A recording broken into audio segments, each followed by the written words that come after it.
sorry, babalik lang ko doon sa na-mention mo sa animals kasi napag-usapan natin. Na-mention mo nung hindi pa tayo nagre-record na kwento mo na recently tinatry mong mag-communicate with animals.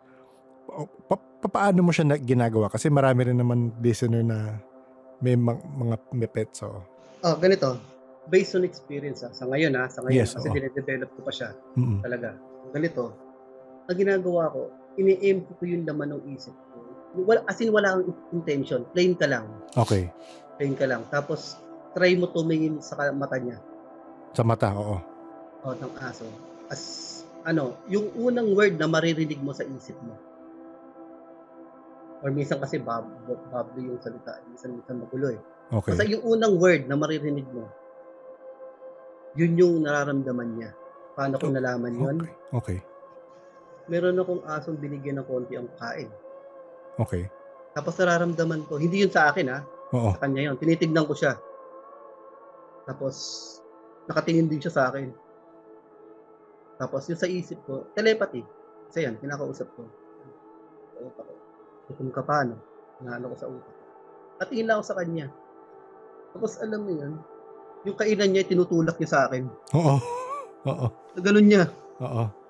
Tulak niya. Tapos, sa isip ko, hindi kita bibigyan. Okay na sa'yo yan. Mm-mm. Ang laki mo na eh. Kaya ganun, tapos alam mo gagawin niya. Itingin siya sa akin, tapos yung malungkot, Oo. tinulugan niya yung hinigaan niya yung kainan niya. Yung mukha niya, nandoon sa plate. Oo. Hindi ko lang ginawa yan sa isang aso. Meron yung aso na sinisipa yung kainan. Sinisipa? Kinikik niya talaga. Oo. Sisisipa niya talaga. Kasi sabi ko na, tama na yan, okay na yan. Pero sa isip ko lang yun Empty. I-clear ko lang yung mind. Kailangan clear mo muna. Magko-connect ka lang talaga. As in connection. Ko-connect ka talaga.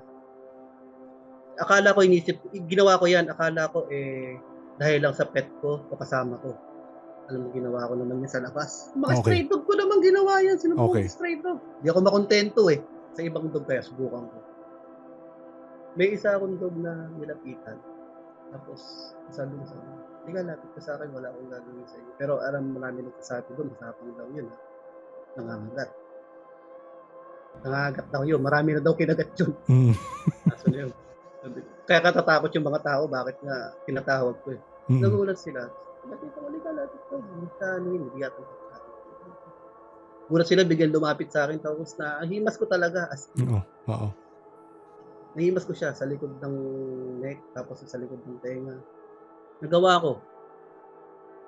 Na gulat sila Sabi, marami nang kinagat yan, Hans Hindi naman Sabi nyo lang matapang, pero hindi naman Baka mali lang yung tingin nyo. Sabi ko ganun. Pero totoo, trinay ko lang experiment ko. Actually effective, nagagawa siya Basta kaya mo lang mag-connect. Mag-connect, Kaya mo. Ang question ko dyan, na-try mo na sa ibang hayop? Kasi narinig akong pusa dyan sa inyo kanina Oo. Same rin yung style? Same rin yung style? Same din style. Meron nga dyan, saraulong pusa Paggalit sa akin nagpupup doon sa nagpupup sa mismo kainan Kainis. Papahirapan ako? Oo. Pag trip lang talaga nilang pahirapan ako, ganun ang gagawin yun. Nananadya no? May mga ganong cut yan na sinasabi ko, Aldo lumabas. Tapos yun, ganun talagang tsaka mayroong cut talaga na pag tumingin sa, mas madali makipag-connect na sabi ko. Mas madali mag-connect sa cat kaysa sa aso. Talaga? Mas madali. Yan, hindi ako nahirapan. Sa kahit na anong pusa, never ako nahirapan. Kaysa sa aso, talaga nahirapan ako. Experiment ko.